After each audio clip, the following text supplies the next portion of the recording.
ফাতেমা এটা জিজ্ঞাসা করিস না, ফাতেমারে এটা জিজ্ঞাসা করিস না, বলে না, না বলা পর্যন্ত আমি চাবুকটা দিব না। বল বল কি হয়েছে? শেষ ভাবে হযরতে বেলাল রাদিয়াল্লাহু তাআলা বলে ফেললেন, এ ফাতেমা, এই ঘটনা ঘটছে অনেক বছর আগে তাবুকের যুদ্ধে।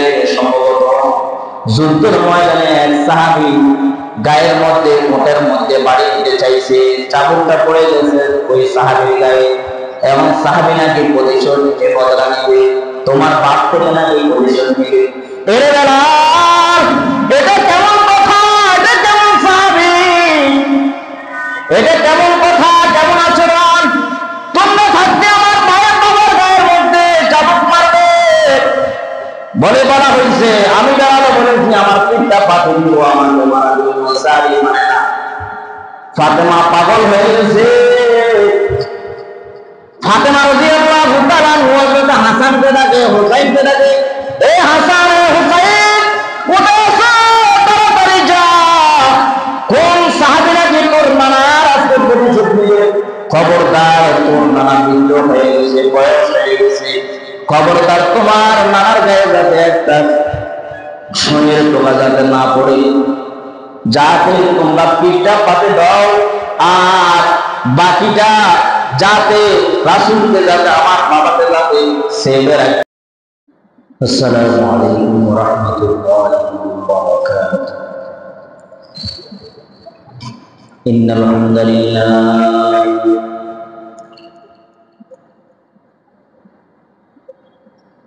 নাহমাদুহু ওয়া নাস্তাঈনুহু ওয়া নাস্তাগফিরুহু ওয়া নু'মিनु বিহি ওয়া নাতাওয়াক্কালু আলাইহি ওয়া নাউযু বিল্লাহি মিন শুরুরি আনফুসিনা ওয়া মিন সাইয়্যাতি আ'মালিনা। মান ইয়াহদিহিল্লাহু فلا مضل له ومن يضلل فلا هادي له. ونشهد أن لا إله إلا الله وحده لا شريك له الذي أرسله الله تعالى بالحق بشيرا ونذيرا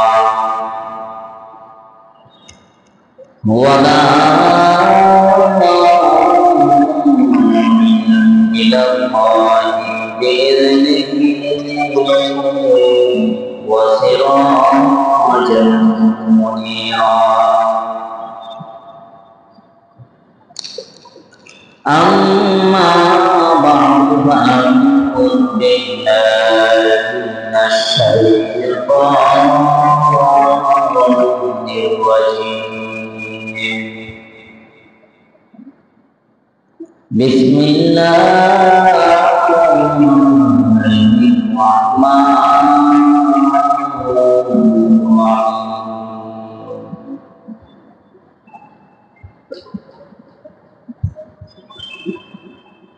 والذين آمنوا أشد حبا لله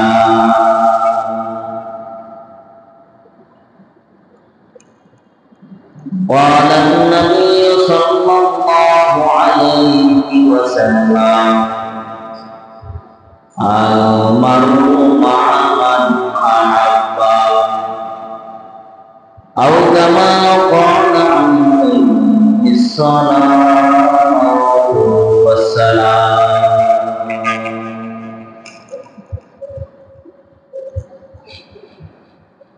रुखसार से करोगे दवा पर्दा उठा दो, रुखसार से करोगे दवा पर्दा उठा दो, लिल्लाहि मुझे हुस्न खुदा दाद दिखा दो, लिल्लाहि मुझे हुस्न खुदा आए बाहर करम सदका हुसैन बिन अली का प्यासा मुझे शरबत दीदार दिलाओ प्यासा मुझे शरबत दीदार दिलाओ मैं दौड़ हूँ मजबूर हूँ सैयद आलम मैं दौड़ हूँ मजबूर हूँ सैयद आलम दीदार दिखाते की आवाज़ सुना दो दीदार दिखाते की आवाज़ सुना दो जो लोग जहलाते हैं सब कहेंगे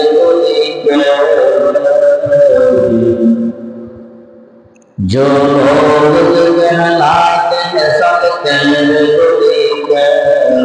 लोग की तब तुमने मेरा दिखा दो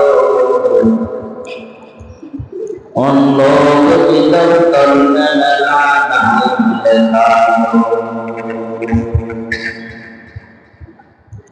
दिल मेरे तस्खीर किया है दिल मेरे तस्खीर किया मक्की मदनी हाशिमियो मुत्तरबीन मक्की मदनी हाशिमियो मुत्तरबीन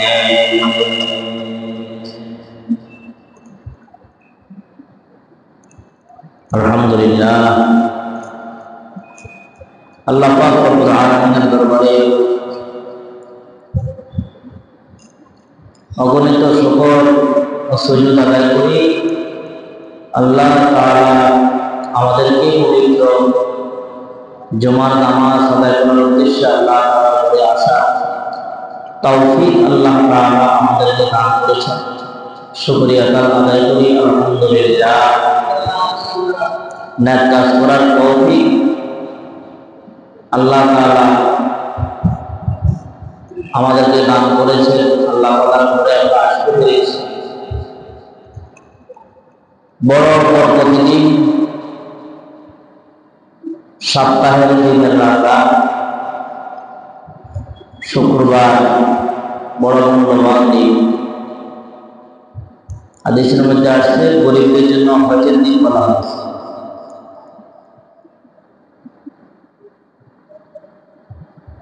জুমার দিন কিয়ামত সংঘটিত হবে জুমার দিন জান্নাতের মধ্যে মিলন মেলা হবে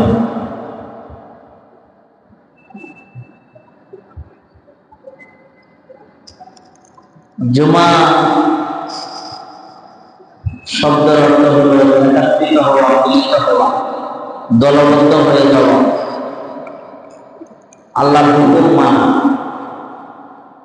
আল্লাহর ডাকে সাড়া দেওয়া আল্লাহ তাআলার আনুগত্য স্বীকার করা অনেক তর্জমা অনেক অর্থ আছে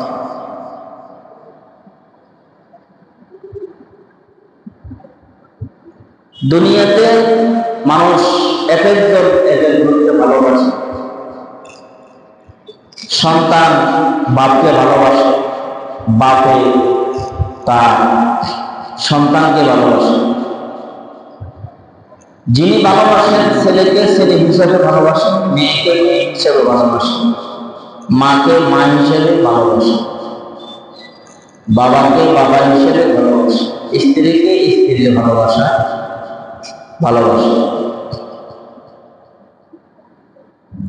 ভালোবাসার প্রকারভেদ আছে স্ত্রীর ভালোবাসা মায়ের ভালোবাসা এক নয় স্ত্রীর ভালোবাসা আর সন্তান সন্ততির ভালোবাসা এক নয় ভালোবাসার ক্যাটাগরি ভাগ আছে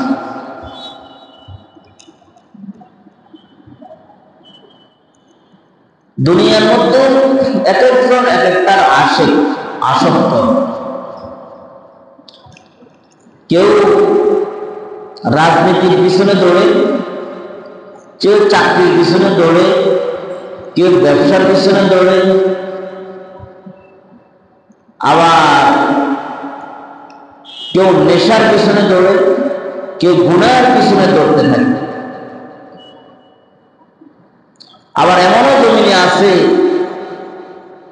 তারা খাঁটি ইমানদার, আল্লাহ ওয়ালা, আল্লাহ পাকের হক যাদের মধ্যে আছে, তারা আমার আপনার সৃষ্টিকর্তা খালেক, মালিক, রাজ্জাক, হাই, মুমিত, হায়াতের মালিক, মওতের মালিক, জীবন দানের মালিক, উনি একমাত্র আমার আল্লাহ, ওনার পাগল। কোথাও ওয়াজ মাহফিল হয়, দৌড়ে মাহফিলে যাবে, দৌড়ে। ওই যে চরমনায় মাহফিল হচ্ছে, পঙ্গপালের মতো ছুটছে মাহফিলে যাবে। এক একজন এক একটার আসল। তো সাহাবায়ে কেরামের ভালোবাসা, মহাব্বত একটাই ছিল। সিরাত ইবনে হিশামের মধ্যে লিখছে, দালায়েল নবুওয়া, মাদারিজুন নবুওয়া, বড় বড় কিতাব, এগুলো আমরা নামও শুনি নাই, অনেকে দেখি। আলহামদুলিল্লাহ দালায়েল নবুওয়া কিতাবটা আমার কাছে আছে, আরবি কিতাব। এই কিতাবের মধ্যে লিখছে সাহাবায়ে কেরামের মধ্যে ভালোবাসা এক নম্বরের ইমানদার। তাদের ভালোবাসার মধ্যে কোনো দুধের মধ্যে ময়লা থাকতে পারে, কিন্তু আল্লাহর রাসূলের প্রতি ভালোবাসা, মহাব্বত, ওই ভালোবাসার মধ্যে কোনো খুঁত ছিল না, ময়লা ছিল, ক্লিন, এইটারটা ক্লিন, পরিষ্কার, ইমানদার, এক নম্বরে। তো আল্লাহ পরে হলো আল্লাহ রাসূল। আল্লাহ রাসূলকে যেরকম সাহাবায়ে কেরাম ভালোবাসছে, সাহাবায়ে কেরাম আল্লাহ রাসূলকে ভালোবাসছে। তো সাহাবায়ে কেরাম যেরকম কাফেরদের প্রতি কঠোর ছিলেন, আবার রাসূলের প্রতি তারা মায়া, মহব্বতের প্রতি খুবই নরম ছিল। আল্লাহর রাসূলও সাহাবায়ে কেরামের প্রতি মায়া, ভালোবাসা, মহব্বতের প্রতি খুবই মহব্বত। যে মহব্বত বুঝাবো কিভাবে? স্বামী স্ত্রীকে যেরকম মহব্বত করে, নিজের কন্যা সন্তান, বাচ্চা সন্তানকে যেরকম আদর, মায়া, ভালোবাসা, মনে হয় যে কলিজের ভিতরে সন্তানকে ঢুকে ফেলায় ভালোবাসা। হ্যাঁ, মুহাম্মদ সাল্লাল্লাহু আলাইহি ওয়াসাল্লাম কোরআন শরীফের আয়াত, আল্লাহ তাআলা বলেন, মুহাম্মাদুর রাসূলুল্লাহ ওয়াল্লাযীনা মাআহু আশিদ্দাউ আলাল কুফার। সূরা ফাতিহার শেষ নম্বর আয়াতে আল্লাহ তাআলা বলেন, মুহাম্মদ, আমি আল্লাহর পয়গম্বর, আমি আল্লাহর রাসূল। মুহাম্মদ একমাত্র শেষ পয়গম্বর, ওনার পরে আর কোনো নবী আসবে না। উনি হলো আল্লাহর প্রেরিত একজন রাসূল। ওয়াল্লাযীনা মাআহু আশিদ্দাউ আলাল কুফার। যিনি কাফেরদের প্রতি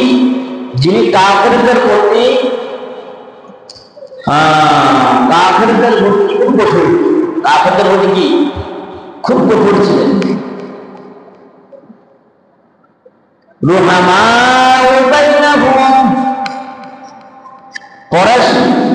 পরস্পর একের প্রতি দয়াশীল। রুহামা আরবি গ্রামে এই রুহামা শব্দটা আর উত্তম শব্দ আরবিতে আর নাই। এরাবুল কোরআন ওয়ালা লিখছে, ইদ্রিস কামদুলি তাফসীরে মারুফের মধ্যে লিখছেন যে রুহামা মানে অতি নিকটতম, যাকে বলে, যাকে বেশি পছন্দ করে, যাকে বেশি ভালোবাসে, একজনে আরেকজনের প্রতি রুহামা, ভালোবাসা, পারস্পরিক ভালোবাসা। তারাহুম রুকআন সুজদান ইয়াবতাগুনা ফাদলান মিনাল্লাহি ওয়া রিদওয়ানান সীমাহুম ফি ওজুহিহিম মিন আসারি সুজুদ যালিকা মাসালুহুম ফিত তাওরাত ওয়া মাসালুহুম ফিল ইনজিল। যাদেরকে দেখে কপাল দেখে বোঝা যায় তারা রুকু করে সিজদা করে, কপালের মধ্যে সিজদার নাম পাওয়া যায়, তারা একজন আল্লাহওয়ালা, খাঁটি একজন আল্লাহর বান্দা।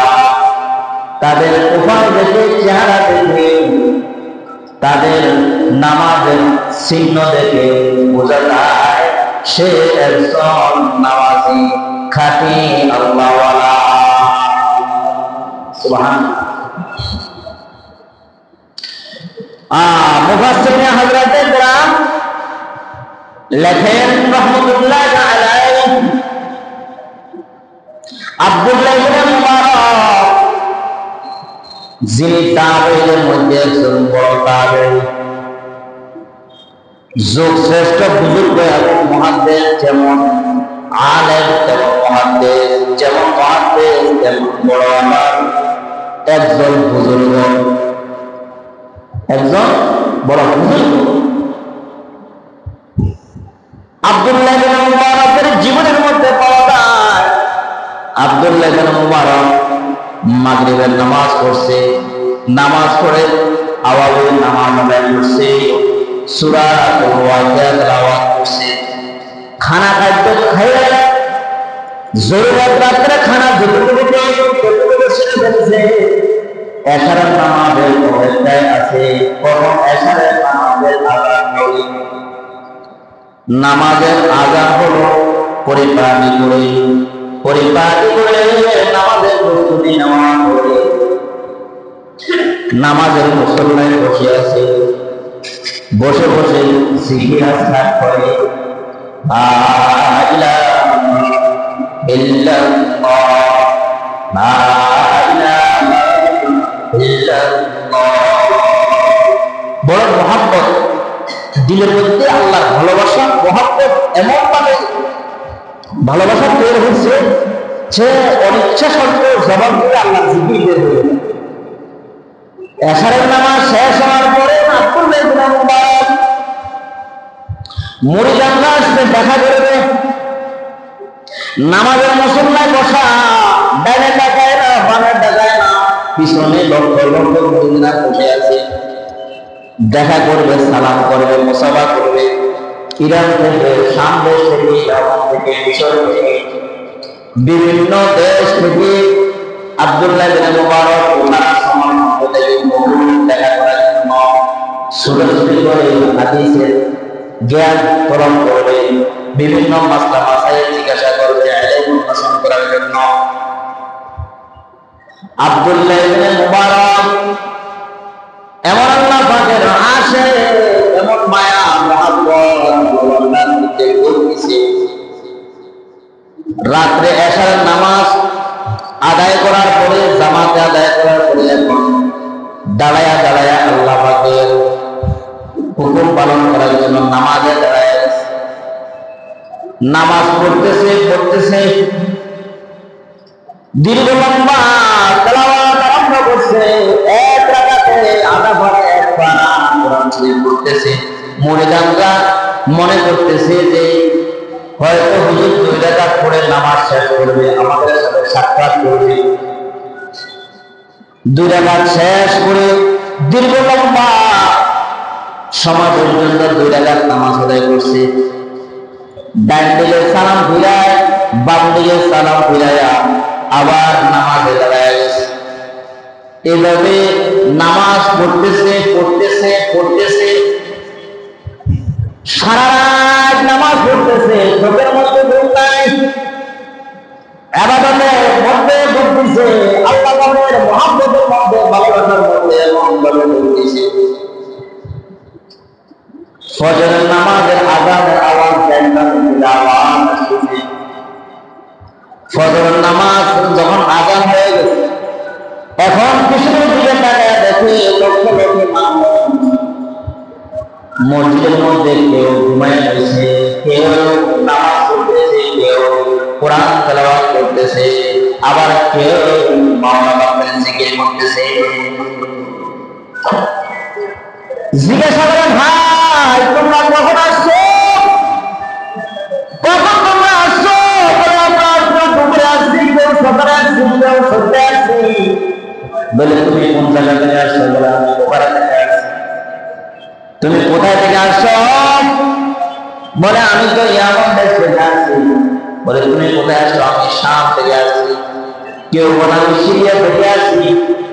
হায় রে, তাহলে তো আমি তোমাদেরকে অনেক কষ্ট দিয়ে ফেললাম। তোমরা তো আমার মেহমান, তোমাদের জন্য মেহমান দায়ী করা দরকার, রাসূলের সুন্নাত আদায় করা দরকার।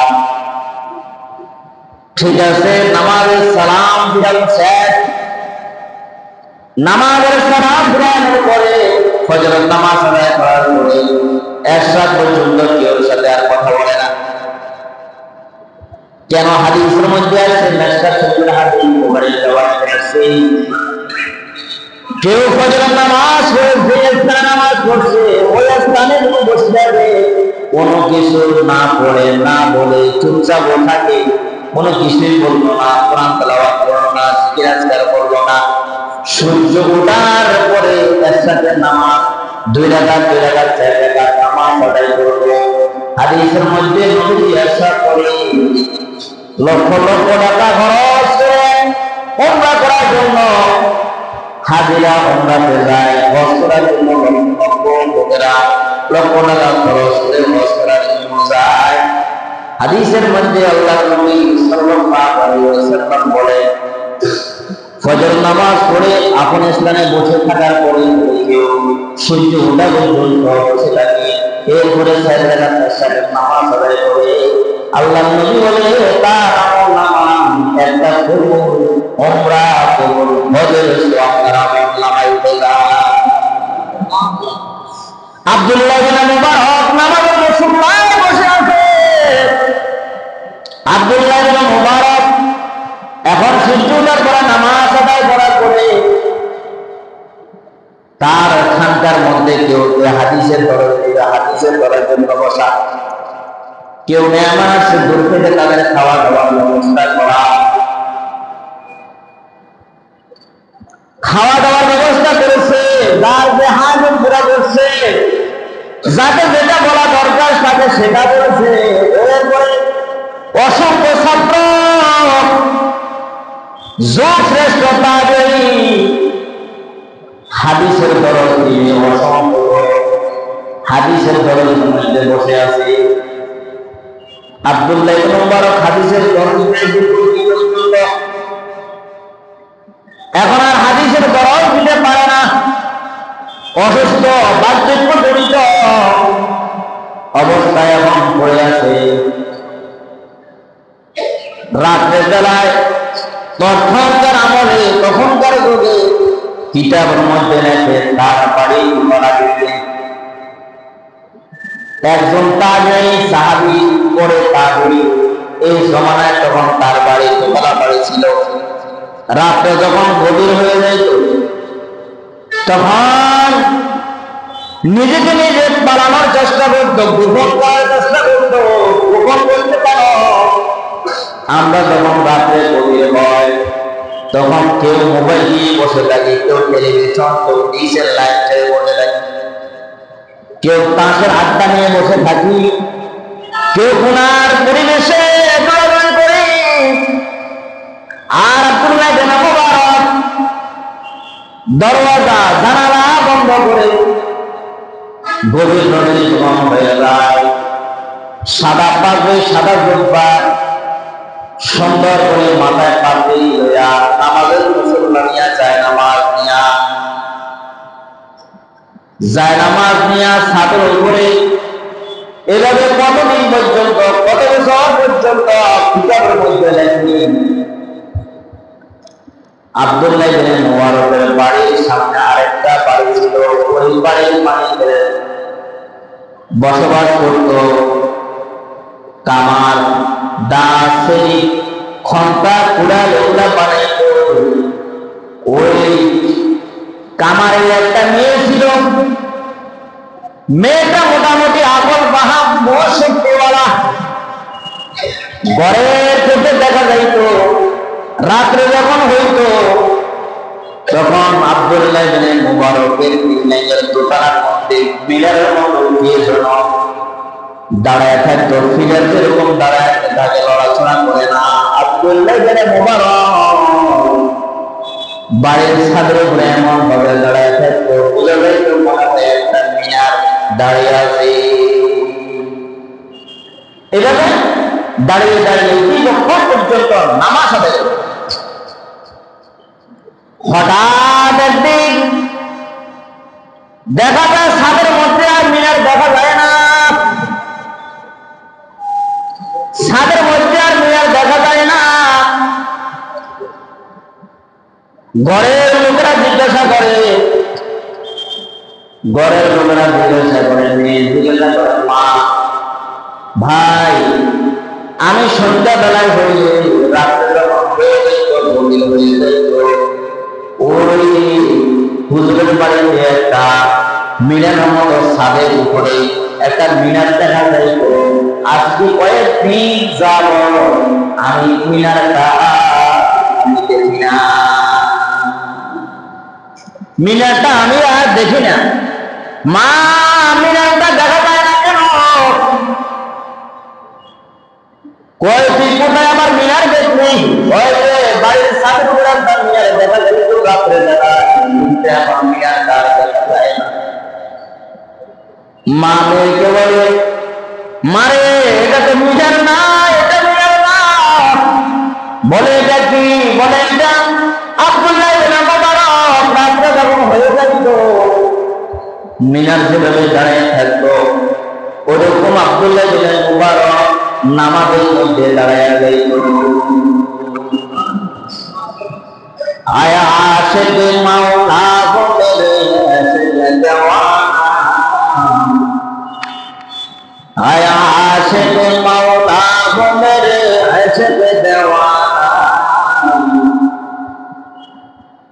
ये जुमला जहां जिनकी तजल्ली से बुझा,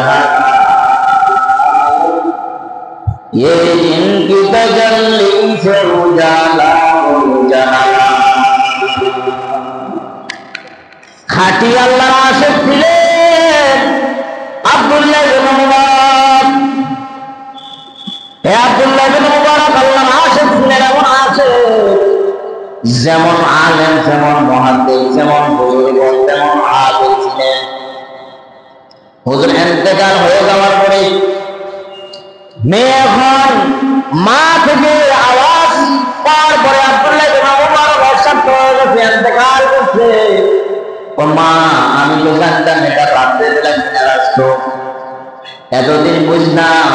ও মা, আমার যখন বয়স 7 বছর, আজকে আমার বয়স 22 বছর পর্যন্ত আমার জ্ঞান, যেটুকু জ্ঞান আকল পাহাম বছর দিয়ে আসার পরে আমি প্রতিদিন দেখতাম এই বাড়ির হুজুরটা আব্দুল্লাহ ইবনে মুবারক আজকে প্রায় 13-14 বছর এমন কোন রাত আমি দেখি না যে রাতে দাঁড়ায়া দাঁড়ায়া আল্লাহ পাকের হুকুম পালন করত না।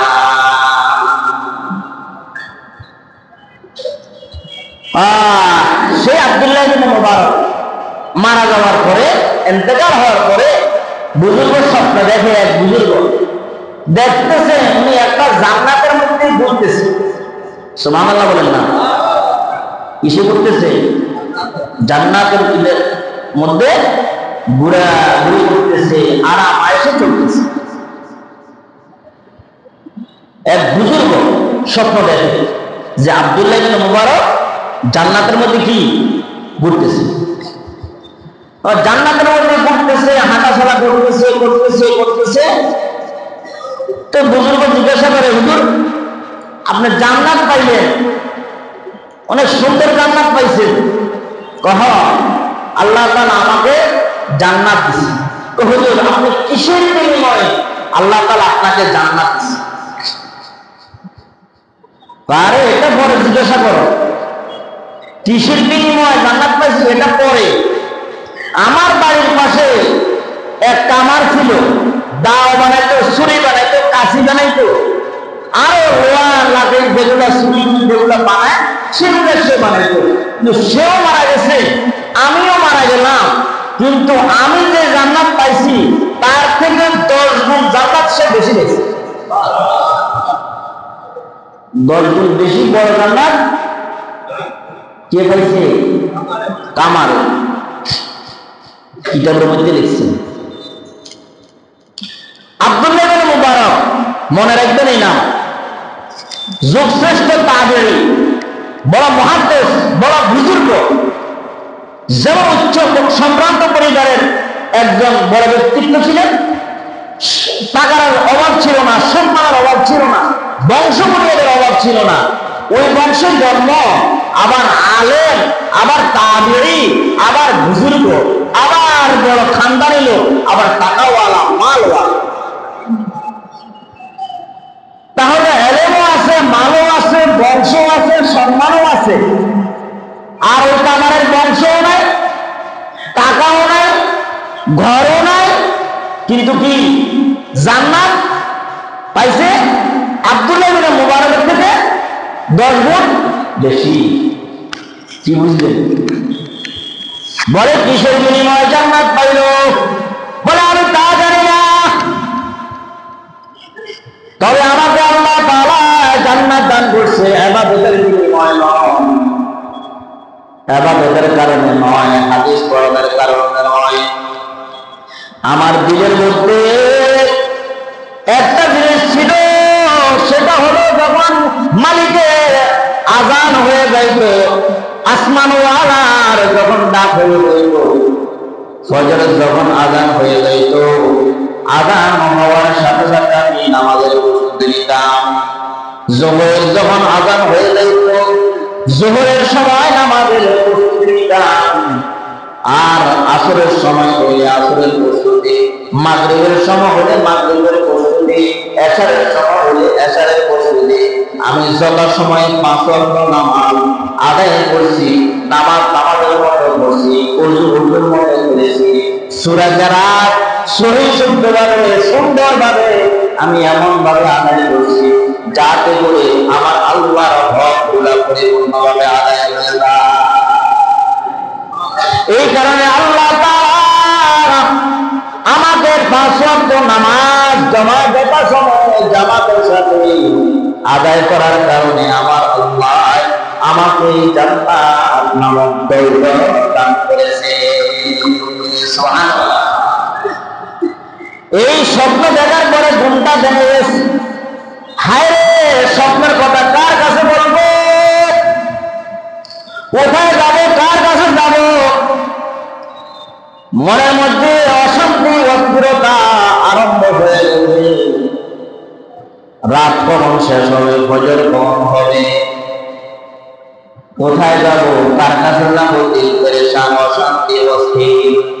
এমন একটা সময় মনের মধ্যে নিজের ভিতরে ইচ্ছা যাচ্ছে, আকাঙ্ক্ষা যাচ্ছে, কেউ ওর কাছে যাবো না, সরাসরি আমি কামারের বাড়িতে যাইয়া কামারের ব্যাপারটা একটু খবর নিব। সে আব্দুল্লাহ ইবনে মুবারকের চাইতে বড় জান্নাতের মালিক কিভাবে হইল।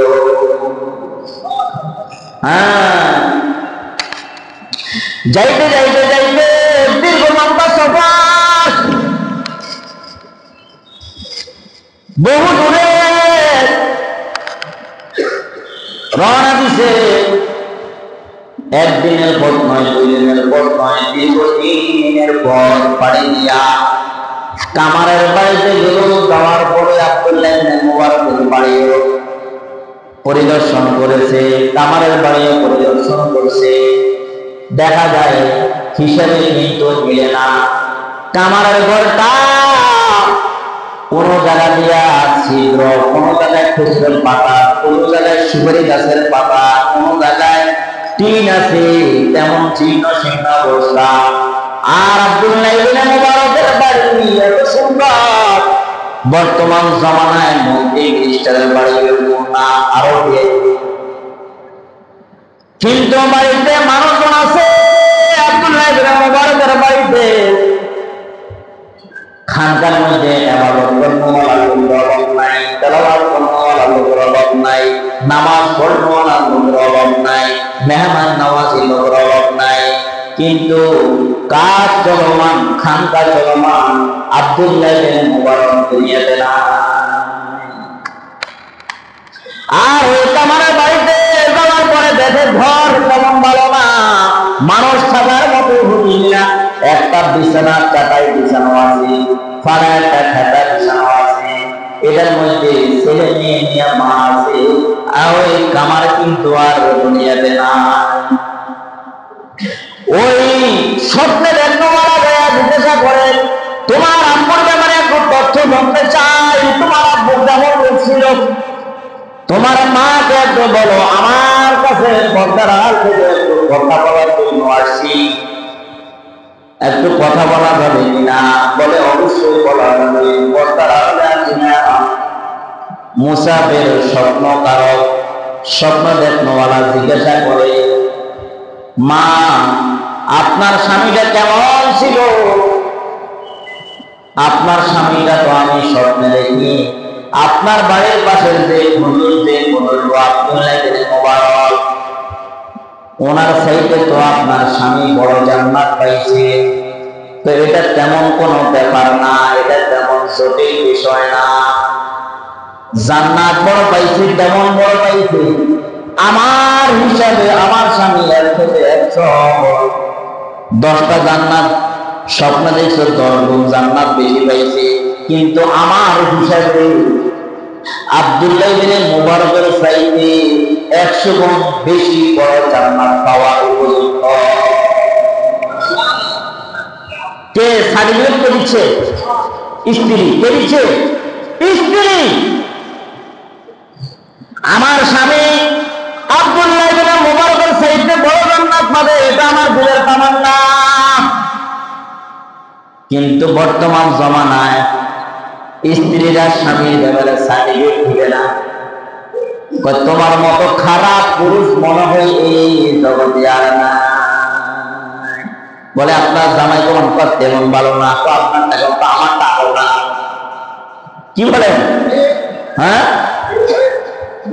বর্তমানে জমানায় স্বামীর ব্যাপারে স্ত্রী কি দেয় না? সার্টিফিকেট দেয় না। আর ওই যুগে কামারের ব্যাপারে স্ত্রী কি দিচ্ছে? কথা বলে না, সার্টিফিকেট দিচ্ছে যে আমার স্বামী জান্নাত 100 পাবে এবং বড় জান্নাত পাবে। বলে মা কিভাবে পাবে? কি এমন কাজ, কি এমন আমল? সিরাতের কিতাবের মধ্যে লেখে আব্দুল্লাহ ইবনে মুবারকের চাইতে কামারের জান্নাত বড় কেন? বলে আমার স্বামী আমি দেখেছি, আমি মাঝে মধ্যে খানা নিয়ে যাইতাম, মাঝে মধ্যে খানা দিয়ে দিতাম, কিন্তু আমার স্বামী আমার বিবাহ জিন্দিগির পর হইতে মৃত্যুর আগ পর্যন্ত যখন দাও বানাইতো, হাতুড়ি দিয়ে লোহার মধ্যে পিটান দিত, এমন আমি দেখেছি হাতুড়ি উঠাইছে, লোহার মধ্যে বাড়ি দিবে, পিটান দিবে, মসজিদের মাইকে আযানের আওয়াজ হয়ে গেছে, আল্লাহু আকবার, আল্লাহু আকবার। হাতুড়ি আর লোহার মধ্যে পড়ে নাই, হাতুড়িটা পিছনে বানাইয়া মালিকের ডাকে সাড়া দিছে। বলে যে আল্লাহু আকবার অর্থ কি? আল্লাহ সবচেয়ে বড়, আল্লাহু আকবার। দুনিয়ার কাজ যত আছে সব কাজ ছোট, আমার মালিক যেমন বড়, আমার মালিকের আওয়াজ তেমন বড়।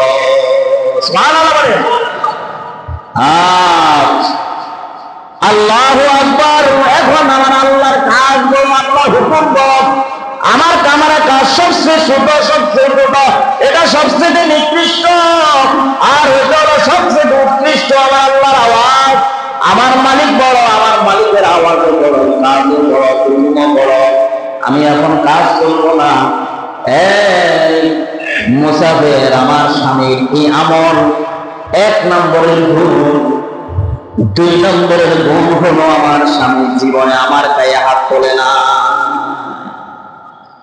জীবনে হাতুড়ি পিটতে পিটতে লোহা পিটাইয়া দাও বানাইছে, লোহা পিটাইয়া কাশি বানাইছে, কিন্তু আমার স্বামী আমার গায়ে জীবনে হাত তোলে নাই।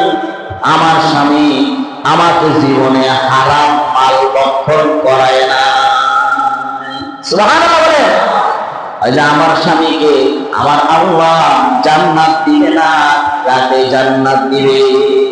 সুবহানাল্লাহ বলে।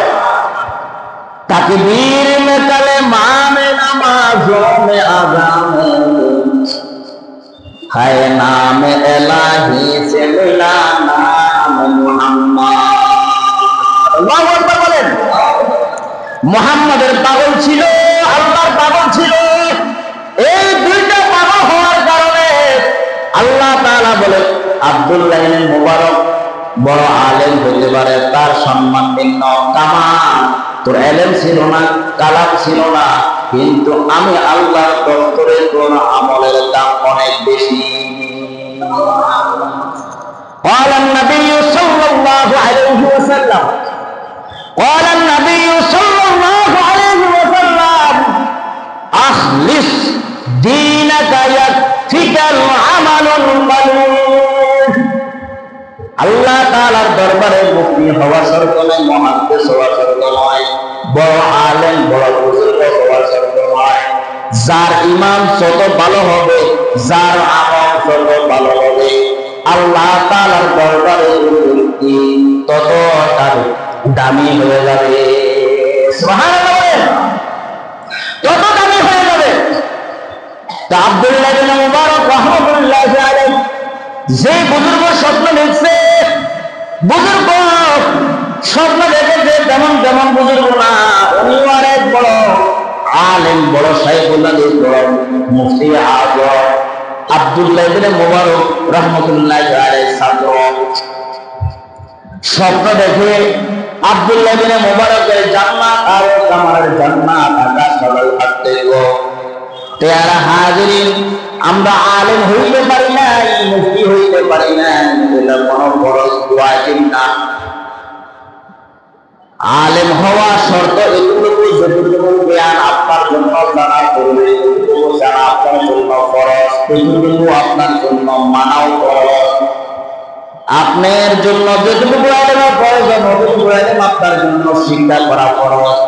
যতটুকু জানা আপনার জন্য ফরজ ছিল, আপনি জানেন নাই, আপনি আল্লাহ তাআলার দরবারে একজন বড় আসামি। হাসরের ময়দানে প্রশ্ন নাই, কবরে প্রশ্ন নাই। এই প্রশ্ন জিজ্ঞাসা করবে না তুমি আলেম, তুমি আলেম কিনা, তুমি মুফতি কিনা, তুমি মুহাদ্দিস কিনা, তুমি বুজুর্গ কিনা, তুমি ওলি কিনা। এটা প্রশ্ন নয়, প্রশ্ন হলো তুমি একজন খাঁটি ইমানদার কিনা। সুবহানাল্লাহ বলে। তো ভাই, যে কথা বলতে চাইছিলাম, আল্লাহ রাসূল সাল্লাল্লাহু আলাইহি ওয়াসাল্লাম বলেন আখলিস দীনাকা ইয়াকফিকাল আমালুল কলিল। বলে তোমার ঈমানকে খাঁটি করো, তোমার ঈমানকে মজবুত করো, তোমার আমলকে মজবুত করো, তোমার ঈমানকে মজবুত করো। অল্প আমল এটা নাজাতের জন্য যথেষ্ট হয়ে যাবে। অল্প আমল এটাই তোমার জন্য নাজাতের ওসিলা হয়ে যাবে। সুবহানাল্লাহ বলে। আব্দুল্লাহ ইবনে মুবারক রাহমাতুল্লাহি আলাইহি যুগ শ্রেষ্ঠ পর্যন্ত, অথচ দীর্ঘদিন পর্যন্ত হাদিস পড়াইছে, দীর্ঘদিন পর্যন্ত তাহাজ্জুদের নামাজ পড়েছে, নামাজ পড়ছে, ইবাদত করছে, সব করেছে, জান্নাতও পাইছে। কিন্তু বুঝানোর উদ্দেশ্য হলো ওই যে কামার আর একজন বড় মুহাদ্দিস, এলেম নাই, আমল নাই, কিছুই নাই, তেমন কিছুই নাই। নামাজের পাবন ছিল, দ্বীনের বুঝ ছিল, আল্লাহ পাকের মহাব্বত অন্তরে জায়গা দেওয়ার কারণে, রাসূলের মহাব্বত অন্তরে জায়গা দেওয়ার কারণে আল্লাহ তাআলা তাকে এই দুনিয়ার চাইতে বড় দুনিয়া নামক জান্নাত দান করেছে। ওই যে সাহাবী হযরত আব্দুল্লাহ ইবনে আব্বাস, হযরত বেলাল, হযরত আম্মার, আল্লাহ রাসূলের সাহাবী হযরত আবু আব্বাস রাদিয়াল্লাহু তাআলা, আল্লাহ রাসূল সাল্লাল্লাহু আলাইহি ওয়াসাল্লাম সাহাবী চাচাতো ভাইকে বলেছে, চাচাতো ভাইকে বলেছে, এ আমার চাচাতো ভাই, মদিনার যত লোক আছে, যত সাহাবী আছে, সমস্ত সাহাবীদেরকে ডাকো, আমি নবী মুহাম্মদ সাল্লাল্লাহু আলাইহি সাল্লাম ডাকছি বলে সবাইকে বলিয়া দাও, জানাইয়া দাও। হযরত বেলালও আছে, হযরত বেলালও আছে, আর চাচাতো ভাইও আছে। আজাই বহু শতাম বহু আব্দুল্লাহ ইবনে মুবারক, এই ঘটনা তো বললাম। সাহাবী আবু ওয়াক্কাস রাদিয়াল্লাহু তাআলা আনহু আল্লাহ রাসূলের সামনে উপস্থিত। সমস্ত সাহাবায়ে কেরামদেরকে একত্রিত করার পরে সাহাবায়ে কেরামদেরকে ডাকছেন, ডাকার পরে বলতেছে, এই সাহাবীরা, তোমাদের মাঝে আমার যদি কোনো কেউ চাওয়া পাওয়ার থাকে, কেউ কোনো দাবি থাকে, কোনো কিছু পাওনা থাকো, এই মুহূর্তে আমি ঘোষণা দিয়ে দিলাম, আমার কাছে যে পাওনাদার আছো আমার কাছে এখন চাইবা, আমি ঋণ পরিশোধ করব। কেউ যদি পদ্মা নিতে চাও, হুকুম দিয়ে দিলাম, আমার থেকে এখন পদ্মা নিতে পারবা। কোন সাহাবী কোনো কথা বলেন না। বড় বড় দামি দামি সাহাবী হযরত আবু বকর, হযরত ওমর, হযরত আলী, হযরত উসমান, হযরত আব্দুল্লাহ ইবনে মাসউদ, আব্দুল্লাহ ইবনে আব্বাস, বেলাল, আম্মার, হযরত আরো সালমান ফারসি, বড় বড় সাহাবীরা আছে। কোন সাহাবী কোন কথা বলেন না, বলে যে ইয়া রাসূলুল্লাহ, আপনার কাছে আমরা কোনো কিছু পাবো না, বরঞ্চ আপনি যদি আমাদের কাছে কোনো ঋণ পাওনা থাকেন, কোনো যদি কিছু পাওনা থাকেন, কোনো দাবি থাকে, তাহলে আপনার ঋণ আমরা এখন শোধ করে দিব। কিন্তু কোন সাহাবী এই কথা বলে না যে আমরা আপনার কাছে পাবো বা আপনি আমাদের কাছে পাইবেন। আল্লাহ রাসূল বলে, আমি তোমাদের কাছে কোনো কিছু পাবো না, যদিও পাই আজকে তোমাদেরকে আমি ক্ষমা করে দিলাম, মাফ করে দিলাম, আমার কাছে তোমাদের কোনো চাওয়া পাওয়ার নাই। তবে একটা কথা বলবা, আনা খাতামুন নাবিয়্যিন লা নাবিয়্যা বাদি, আমি নবী, শেষ নবী, আমার পরে আর কোন নবী আসবে না, এবং আমি হলাম আল্লাহ পাকের একজন দূত, একজন রাসূল, এটা তোমরা স্বীকার করো কিনা? সাহাবায়ে কেরাম বলে, ইয়া রাসূলুল্লাহ, এটা তো বহু আগে আমরা আপনাকে সাক্ষ্য দিয়েছি, আপনি একজন আল্লাহর রাসূল। এই কথা বলার পরে বলে, তোমাদের কোনো দাবি নেই। হঠাৎ একজন সাহাবী দাঁড়ায় গেছে। ওই সাহাবী দাঁড়ায় বলতেছে, ইয়া রাসূলুল্লাহ, আপনি বলেছেন ঋণ পাইলে ঋণ দিবেন, কিন্তু আমি তো ঋণ আপনার আমার থেকে নেন নাই, বা আমি আপনার থেকে ঋণ নেন, কিন্তু আপনার কাছে আমার একটা প্রতিশোধ আছে, একটা বদলা আছে, একটা প্রতিশোধ আছে, বদলা আছে। বলে, কি প্রতিশোধ, কি বদলা? বলে, যুদ্ধের ময়দানে আপনি যখন ডাক দিয়েছিলেন, যুদ্ধ করার জন্য যখন আপনি ডাক দিয়েছিলেন, সাহাবায়ে কেরাম আপনার ডাকে সাড়া দিয়েছে, আমিও নগণ্য একজন সাহাবী আপনার ডাকে সাড়া দিলাম, কিন্তু যখন আমি ঘোড়ার উপরে সওয়ার হইলাম, ঘোড়ার যখন লেগাম টানা আরম্ভ করলাম, আপনি আমার সামনে, আমি আপনার পিছনে, আপনি যখন ঘোড়া দৌড়াইতেছেন, তখন আমিও ঘোড়া দৌড়াইয়া যুদ্ধের ময়দানে আপনার সাথে অংশগ্রহণ করার জন্য যখন রওনা দিলাম আমি আপনার সাথে থাকার জন্য। খুব যুদ্ধ ঘোড়াটাকে দ্রুত গতিতে চালানোর চেষ্টা করি, কিন্তু পারি না। আপনি যখন আপনার ঘোড়া আপনি চালাইয়া যখন আরম্ভ করতেছেন, ঘোড়া যখন চালাইতেছিলেন, আপনার চাবুক আপনার ঘোড়াতে মারার জন্য যখন চাবুকটা উঠেছিলেন, ঘোড়ার মধ্যে চাবুক না পড়ে আমার পিঠের মধ্যে পড়ছে।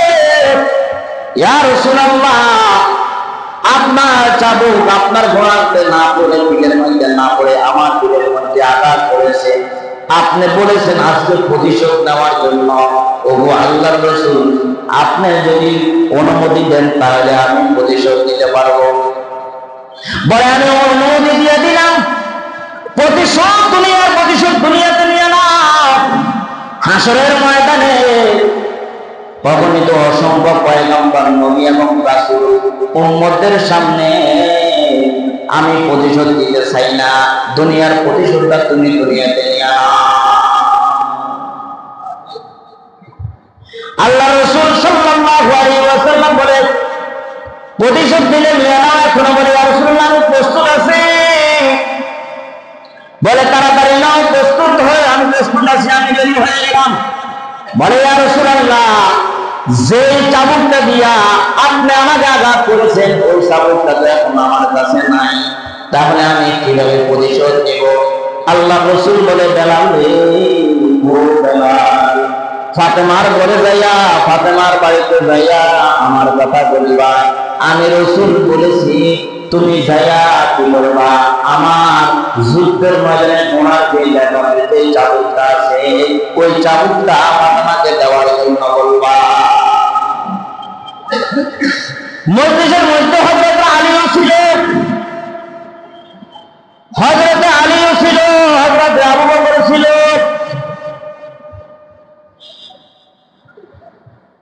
মজমার অবস্থা খুবই পেরেশান। সাহাবী বদলা নিবে, প্রতিশোধ নিবে। এই অবস্থার মধ্যে হযরত আবু বকর পড়ায় কাঁদে, হযরত ওসমান কাঁদে, হযরত আব্দুল্লাহ ইবনে মাসউদ, আব্দুল্লাহ ইবনে আব্বাস আরো অনেক সাহাবী আছে। হযরত সালমান ফারসিও চোখের পানি ফেলায়। এটা কেমন ধরনের সাহাবী? যে সাহাবী আল্লাহ রাসূল থেকে প্রতিশোধ নিবে। কেমন কথা রে ভাই! তুই প্রয়োজনে আল্লাহ রাসূলের গায়ে আঘাত না করে হযরত আবু বকর সিদ্দিক রাদিয়াল্লাহু তাআলা আনহু বলে, যত মারা দরকার আমার পিঠের মধ্যে আঘাত করো, যত চাবুক মারা প্রয়োজন আমাকে মারো।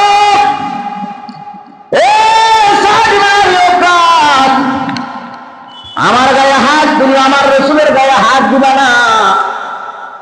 আমি আজকে কেউর কথা শুনবো না। যেহেতু আল্লাহ রাসূল আদর্শ রসুল বদলা নেওয়ার জন্য, প্রতিশোধ নেওয়ার জন্য আল্লাহ রাসূল হুকুম দিছে বেলালকে যাইয়া চাবুক আনার জন্য। কিন্তু বেলাল তো গেছে, আল্লাহ রাসূলের আদেশ মানতে হয়। ঘরের ভিতরে, ঘর থেকে রওনা দিছে, মদিনা মসজিদে নববীর থেকে রওনা দিছে। ফাতেমার বাড়িতে যাইয়া ভিতর থেকে আওয়াজ দিয়ে বলতেছে, এই ঘরের ভিতরে কে আছো? আল্লাহ রাসূল বলেছেন, আল্লাহ রাসূলের চাবুকটা দেওয়ার জন্য বলছে। ফাতেমা রাদিয়াল্লাহু তাআলা আনহা আওয়াজ দিয়ে বলে, তুমি বেলাল নাকি? তুমি যে মসজিদে নববীতে আযান দাও সেই বেলাল? বলে হ্যাঁ আমি সেই বেলাল। বলে বেলাল রে, ও বেলাল ভাই, তুমি এখন চাবুকের প্রয়োজন কেন? এখন তো কোনো যুদ্ধ নাই, কোনো বিগ্রহ নাই, এখন তো কোনো আল্লাহ রাসূল তো আমার বাবা তো এখন যুদ্ধে যাবে না, তাহলে এখন চাবুকের প্রয়োজন কেন? ফাতেমা এটা জিজ্ঞাসা করিস না, ফাতেমা রে এটা জিজ্ঞাসা করিস না। বলে না, না বলা পর্যন্ত আমি চাবুকটা দিব না। বল বল কি হয়েছে? শেষ ভাবে হযরতে বেলাল রাদিয়াল্লাহু তাআলা বলে ফেললেন, এ ফাতেমা, এই ঘটনা ঘটছে অনেক বছর আগে তাবুকের যুদ্ধে। সম্ভবত যুদ্ধের ময়দানে এক সাহাবী গায়ের মধ্যে মোটের মধ্যে বাড়ি দিতে চাইছে, চাবুকটা পড়ে গেছে ওই সাহাবীর গায়ে, এবং সাহাবী নাকি প্রতিশোধ নিতে বদলা নিবে, তোমার বাপ থেকে নাকি প্রতিশোধ নিবে। এরে বেলাল, এটা কেমন কথা? এটা কেমন সাহাবী? এটা কেমন কথা, কেমন আচরণ? তোমরা থাকতে আমার মায়ের বাবার গায়ের মধ্যে চাবুক মারবে বলে বলা হয়েছে। আমি বেলালে বলেছি আমার পিঠটা পাথর দিব, আমাকে মারা দিব। সাহাবী মানে না। ফাতেমা পাগল হয়ে গেছে। ফাতেমা রাদিয়াল্লাহু তাআলা হযরত হাসানকে ডাকে, হুসাইনকে ডাকে, এ হাসান, এ হুসাইন, উঠে এসো, তাড়াতাড়ি যাও। কোন সাহাবী নাকি তোর নানার আজকে প্রতিশোধ নিয়ে? খবরদার, তোর নানা বৃদ্ধ হয়ে গেছে, বয়স হয়ে গেছে, খবরদার তোমার নানার গায়ে যাতে একটা সুইয়ের টোকা যাতে না পড়ে, যাতে তোমরা পিঠটা পাতে দাও, আর বাকিটা যাতে রাসূলকে যাতে আমার বাবাকে যাতে সেভে রাখতে পারো। তোমরা তাড়াতাড়ি যাও। চাবুক নিয়ে গেছি। সাহাবায়ে কেরামের অবস্থা খুবই মজমার, অবস্থা খুব খারাপ, কান্না করতেছে, কেউ গড়ায় গড়ায় কাঁদতেছে, কেউ বেহুঁশ হয়ে গেছে। চাবুক নিয়ে আসিয়া আল্লাহ রসুলের হাতে দিছে। আল্লাহ রসুলের হাত থেকে ওই সাহাবীর হাতে দিছে। বলে, ইয়া রাসূলুল্লাহ, সংক্ষেপে কথা লম্বা করার সময় নাই। আল্লাহ রসুল সাল্লাল্লাহু আলাইহি ওয়াসাল্লাম হাতে দেওয়ার সাথে সাথে ওই সাহাবী বলতেছে, ইয়া রাসূলুল্লাহ, ইয়া হাবিবাল্লাহ, যখন আপনি আমার পিঠের মধ্যে যখন আঘাত করছিলেন, মজমার মধ্যে কোনো সাহাবী ছিল না। সুতরাং যদি আজকে প্রতিশোধ নিতে হয়, আড়ালে যাইতে হবে, ঘরের আড়ালে যাই আমি আপনার থেকে প্রতিশোধ নেব। আল্লাহ রাসূল বলে, ঠিক আছে, আসো, ভিতরে আসো।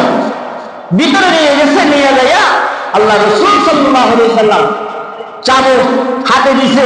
বলে, ইয়া রাসূলুল্লাহ, আমি যখন চাবুকের আঘাত খেয়েছিলাম আমার গায়ে জামা ছিল না, এখন আপনাকে তো যদি আঘাত করতে হয় তাহলে তো আপনার গায়ে কোনো জামা থাকতে পারবে না।